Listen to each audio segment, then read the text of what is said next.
Bombshell from Big 12 Media Days. We're a monster conference now, Parker? Oh, and Texas Tech is leaving the conference? This is the Dose Grande Squad.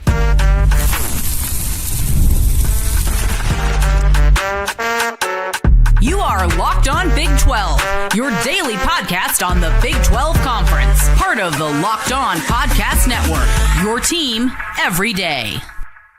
Oh, happy Thursday, everybody. Welcome to the Dose Grande Squad. We got a couple guys who are live from Big 12 Media Days in the middle of the fray. It's Jake Hatch of Locked On Cougars, talking all things BYU. Parker Ainsworth, Locked On Cougs, giving you all things Houston. Cody Stovall is with us from Locked On Oklahoma State, and Philip Mulford of Locked On Sun Devils. Thank you for making our shows your first listen every single day. Drake Toll with you from Locked On Big 12. Let's talk Big 12 Media Days. And a lot of different storylines, a lot of directions we could go with this. We will talk monster. We will talk religious discrimination. We will talk how Texas Tech wants to leave. Their fans want to leave the Big 12 now. They're getting nothing out of this. But I would love to start with the moment of Big 12 Media Days. For the fellas who were in the room, when the guy stood up and mumbled whatever question that was, and then Brett Yormark hit him with the stand up, say it again. Take me into the room during that moment. I was about three rows behind him. Yeah. I'm one of the reaction face. I'm not a hands on my head reaction face. I regret that. I legitimately thought, I was like, did he ask that? I thought I had to have heard it wrong. And when he walked over and asked him to repeat himself, he stood up like he really got Brett. And he was like, misquoted me, and walked away. I was like, oh, now we just all look bad. It was everyone started like, what just happened? Mind you, this is a question about Texas Tech after Yormark opened by saying he was not going to address these questions about Texas Tech and the sport. Like, he'd already put that to bed and was still asked about this by this guy. This feels anyway. I'll let Jake talk about the other side of the room, because it felt like this guy's like, hey, there's no such thing as bad press for me. Yeah, the press, who's now got my name everywhere. Well, when I was on the opposite side of the stage from where it happened, but I'm standing there, and all of a sudden Bjormark says, stand up and ask your question. And he makes like a beeline across that stage. I'm like, what is he going to do here? Are we seeing like the New York, New Jersey Brett Yormark like going to come out and really like get after this guy? Then you misquoted me. I'm like, okay. In some ways, I thought that he actually backed himself down from actually saying what I think he wanted to say to that guy. But man, what a moment that was. Because, he laid the groundwork. Like, don't ask the question. I think his name is Sean Dillon, I think is what the guy's name was asked the question.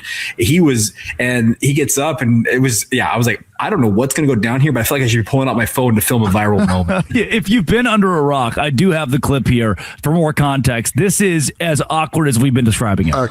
Sean Dillon, Rocket Brigade. Commission, Texas Tech got fined over tortillas, and tortillas were banned outright. OSU paddles broke an always maker rule, has a tradition exemption.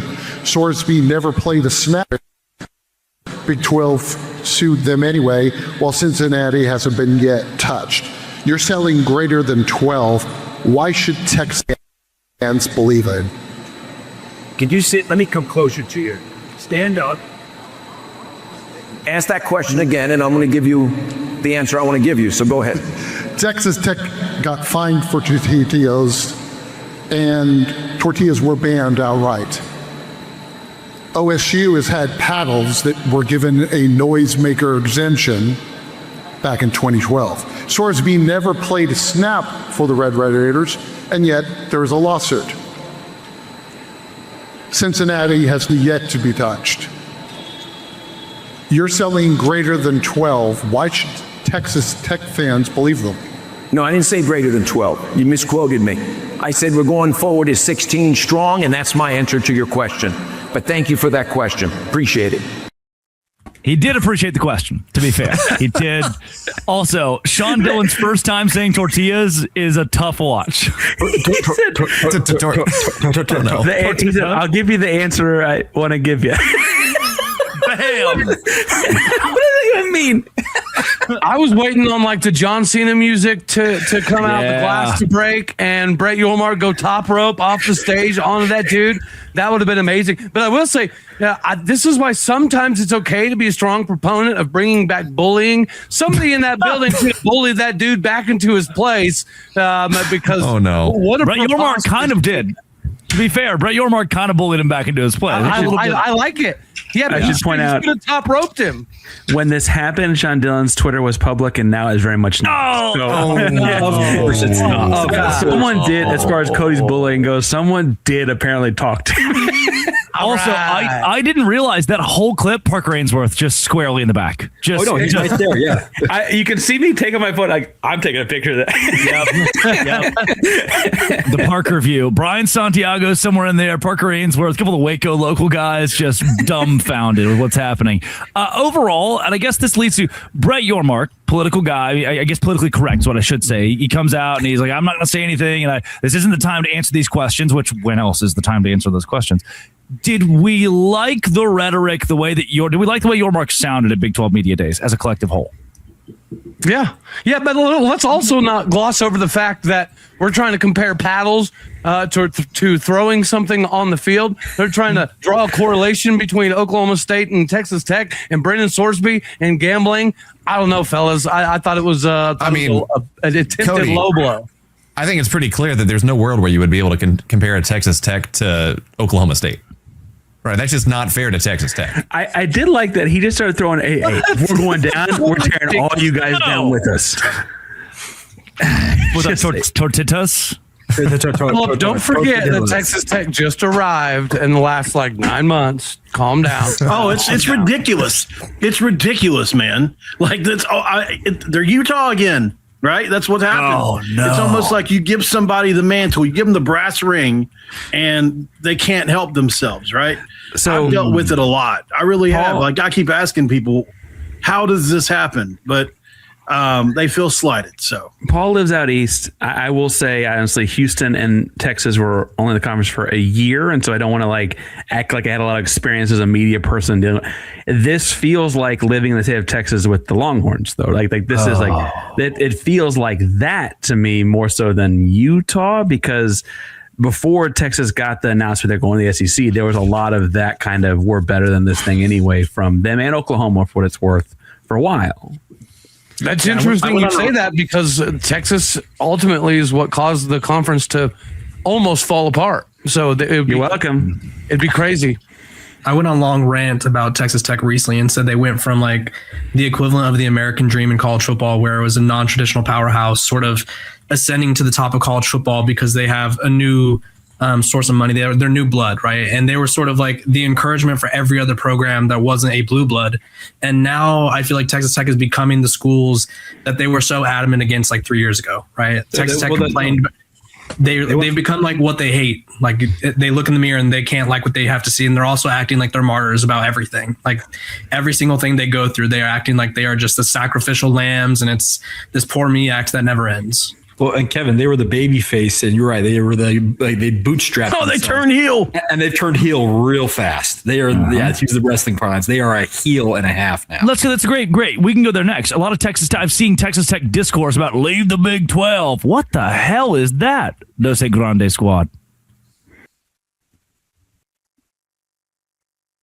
Today's show is brought to you by our friends at FanDuel. Look, you know them. You love them. It's FanDuel. And it's the World Cup right now. The biggest stage in the world is here. Every match feels like it has the potential for a memorable moment. One goal can completely change the energy of a game, shift momentum, alter the outcome in an instant. That's what makes tournament soccer so exciting, from the opening whistle to the final kick. Now FanDuel is giving fans another reason to stay locked into every match with every goal pays. Bet on a match and get bonus bets for every goal scored in that match. More goals mean more bonus bets. All you have to do is turn on your token. Now, what I love about this whole thing is I can watch Lionel Messi just dominate some kids, and if he scores 2 or 3 goals, I win. Again, you turn on a match between two teams you don't follow, a bunch of guys you don't like. Suddenly, one goal changes everything for your pocket. Now you get to benefit from each goal scored, from the opening whistle to the final kick. Let there be goals on FanDuel. Visit FanDuel.com to get started now. Visit FanDuel.com to get started now. Let there be goals with FanDuel.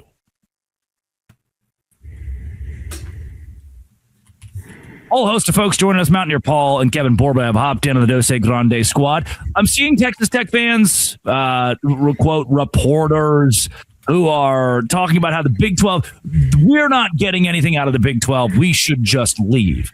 Feels a little extreme for yours truly. Yeah, they have one Big 12 championship in their however many years. Colorado has as many, and they left the conference for 13 years. So it's like they're acting as if they are just the creme de la creme, and just because they got a little bit of money now. And it's like if the SEC or the Big Ten wanted you the first time around, they would have taken you. And they didn't want you. You are in a undesirable market. No offense to the nice people of Lubbock. We love Chris Level, and the people that I've interacted with are all very nice. But Texas Tech really is acting like they are just a blue blood program. And maybe they'll get a pass to the ACC. Who knows? Which is a lateral move at this point. So good luck. I don't know where they go, but I do think this is quickly approaching this like we're just never going to get along again thing. And there was a Dellinger article that came out the morning of second day of media day, I think very intentionally timed, that talked about like a steak dinner. And I cannot imagine sitting tensely when everyone has a steak knife in their hand between Cody Campbell and Brett Yormark, but a steak dinner where like things were hashed out, but then clearly things aren't hashed out, at least amongst like Texas Tech media. Maybe Cody gets on. And I want to say, before we get too much more bashing on them, I thought McGuire handled everything very professionally over the course of the day. Good. I thought it was very intentional and smart to leave Cody Campbell at home. He's been at media day a few years in a row. He was not there.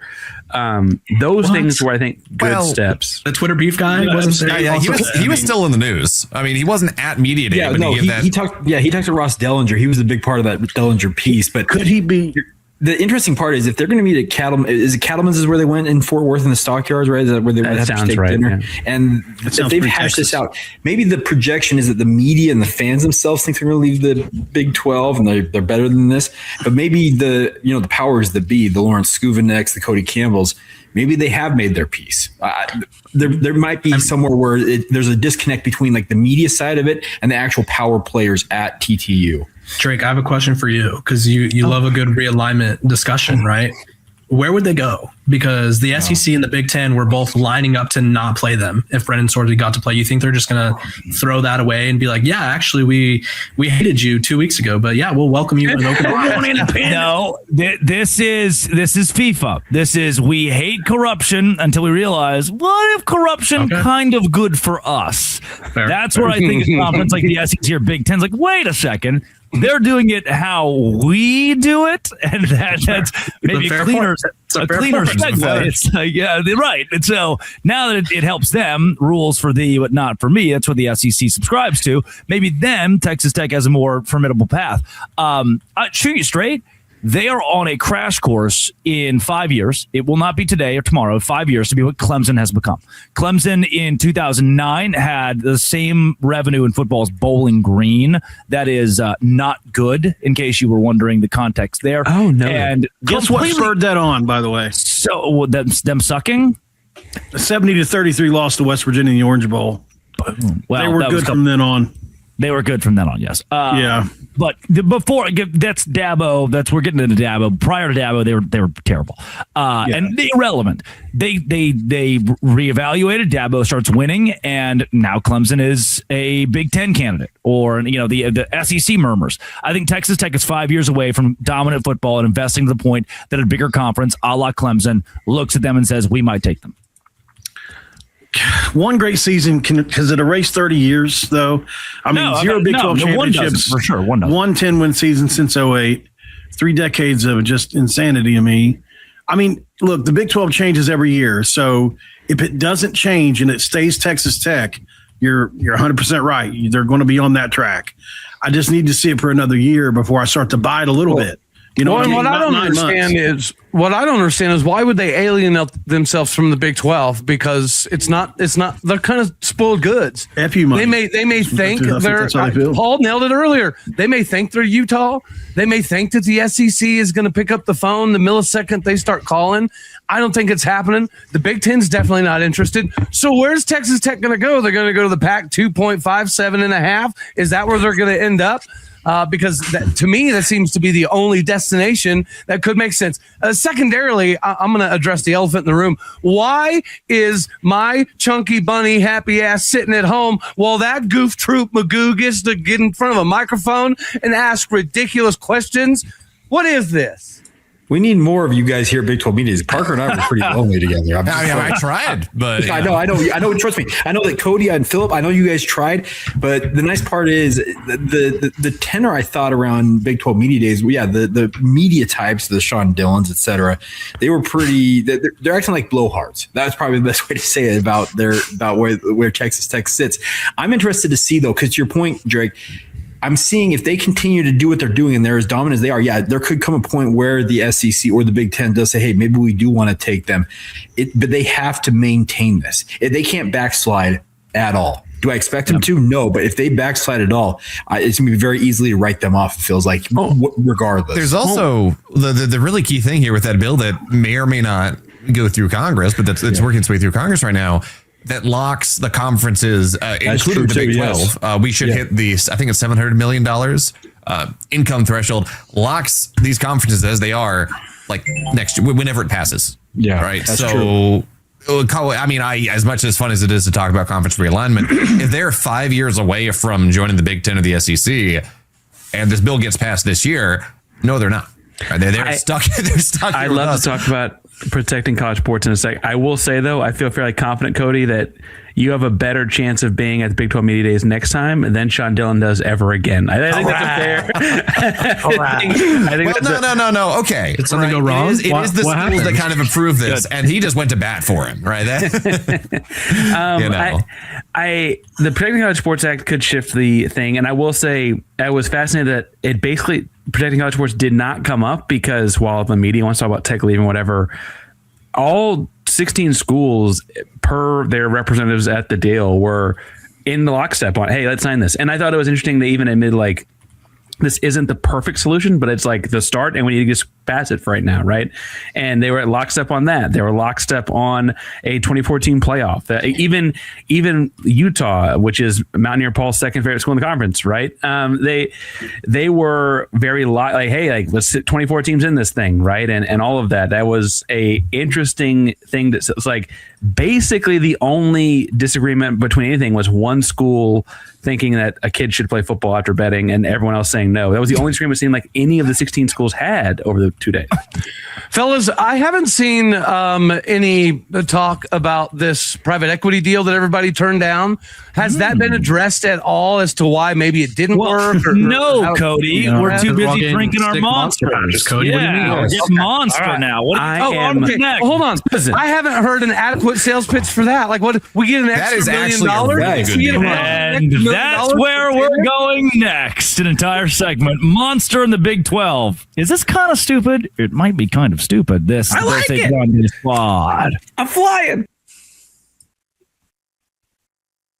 Today's show is brought to you by Odoo. Like, it makes sense, and things are easier when it all comes together. Running a business is a spot where you shouldn't feel like you're trying to connect a bunch of systems that were never designed to work together. One app for accounting, one for inventory, another for sales. No, none of them talk to each other. That's where Odoo comes in. All-in-one business management software that brings every part of your business together in one powerful platform. Sales and accounting, inventory, and marketing stay organized, focused on growing and managing a pretty simple software. The best organizations know success isn't just about talent. It's about having everyone working toward the same goal. That's true in sports just like it is in business. Take the Argentina national team right now, for example, who just don't seem to lose in kind of fishy ways. But, man, there's one thing you can say about them. It stands out. Everyone's pulling the same direction. It's not just one player or coach. I know Messi's great, but two other guys are scoring goals against Egypt. Coordinated efforts to make the entire organization successful. Great organizations win because operations matter. That's why you should get Odoo. Try for free today at odoo.com/locked-on. odoo.com/locked-on. odoo.com/locked-on today. It is the Dose Grande squad. And the launching point here. Reddit College Football tweets. UNLV is getting $2.2 million a year for a jersey sponsor. Learfield estimated some schools will get $12 million a year for a jersey patch. Monster will pay each Big 12 school $1.25 million a year. That's some Mark Harlan math right there. What are we doing with the monster deal with the Big 12? This seems super cheap. I'm going to sound like a Texas Tech reporter real quick here, but what's $1 million going to do for anybody? Like this is going to help what, tennis? The right it's leg free of money, a quarterback. We can get one quarterback's right leg. Oh yeah, it's not free money though, Paul. It's not. We're talking about not free money because that's taking up real estate. They could have sold for $6, $8, $10 million for that spot on the jersey. Now they can't sell that. And Pepsi is irate. I can only imagine Pepsi, who sponsors a lot of Big 12 schools, is pretty upset at the whole Monster deal. Well, and so we actually talked to Mark Harlan, Utah's athletic director. Parker was there too, and then he was asked about that. He said they have had discussions with Pepsi. Was he on the field at the Star? Did he run on the field? Yes, he was on the field. Yes, he was on the field, guys. He was on the field. Yeah, but he did say that they have talked to Pepsi, and he said he made it sound like they've kind of smoothed things over. Yeah, I'm with you, Drake. I don't think that Pepsi is thrilled that the Big 12 just went and signed the entire conference because it's a affiliated brand. But hey, I'm donning the gear just for this segment alone. Here we go. I am legitimately, literally drinking the Kool-Aid, so to speak. I guess as we sit here, I will say, though, I thought was interesting was I thought what actually came out of this was Brett did a really poor job of announcing it. And because when you start reading people that have done their reading on the deal, it is regular season Big 12. And so that still leaves open the idea of doing a different deal for championship things. And it's you're still able to have a second patch and it's going to be looped into the Big 12 logo on your jersey. So as far as real estate goes, there's still the same real estate there was before. Kansas literally the second morning of Big 12 days announced a cryptocurrency logo patch sponsor. Right? Yeah.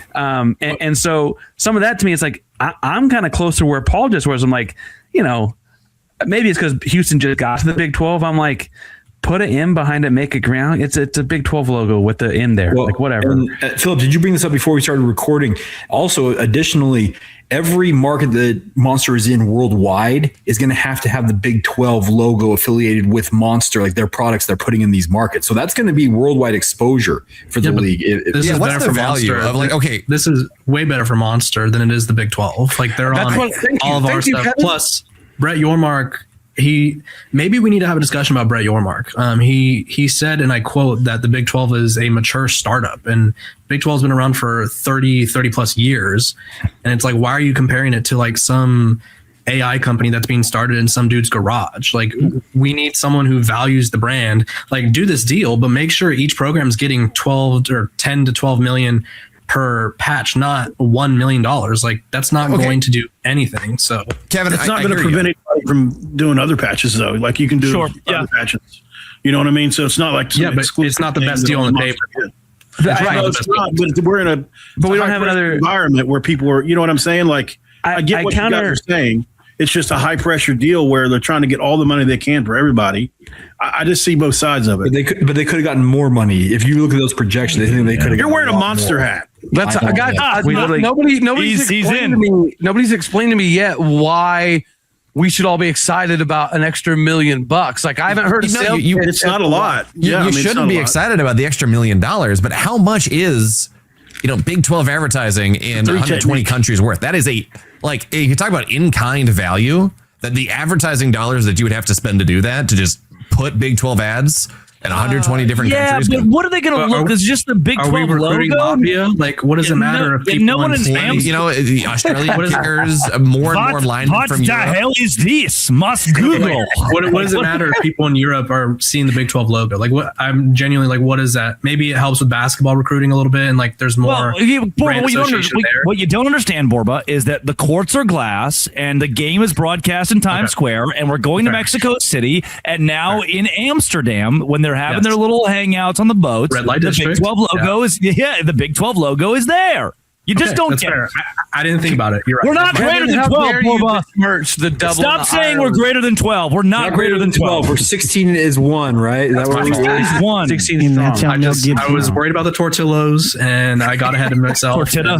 The tartar. So, I guess my thing is, I think there is a lot of talk though about this is a lowball deal, and obviously when compared to a single school deal where they're getting 2 or 4, that's, I think the ones the most I saw in one that was filed in public was Michigan State with their Federal Credit Union got close to 4. But I again think it's worth pointing out every school can get their own individual deal still, and B, there's not a conference deal to compare here either. There's not a direct comparison.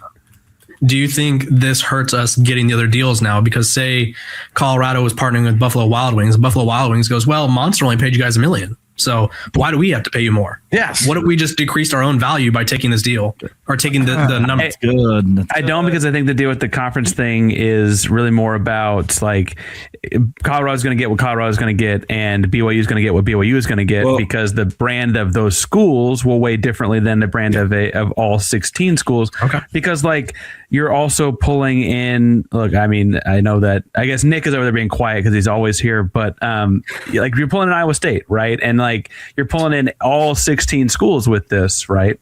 Yeah. Jamie Pollard just emailed Parker.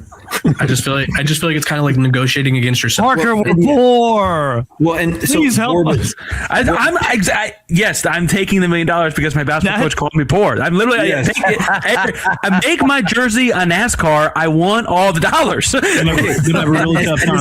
Mark Carlin did say this. He said that's $1 million we didn't have yesterday. He did say that direct quote into a microphone. He says $1 million more dollars. And he's a Pepsi school. Yeah. So I do wonder if maybe they could have leveraged more money. The other thing about this is the university presidents that decided to greenlight this deal. This is not a unilateral decision by Brett Yormark to greenlight it. The university presidents do have to acknowledge. And if we ever get a chance to talk to any of them, whether in my case it's Shane Reese at BYU, et cetera, there needs to be, I think, some explanation why they accepted this figure, and maybe it does that like maybe it's the most they thought they could get, but it feels like based on what other people are projecting, they could have gotten more. That's a good question, because the private equity deal, it was you could opt in or you could decline. Yeah. I don't think, like, I can't speak for everybody, but I would assume that Oklahoma State wasn't jumping on this extra $1 million.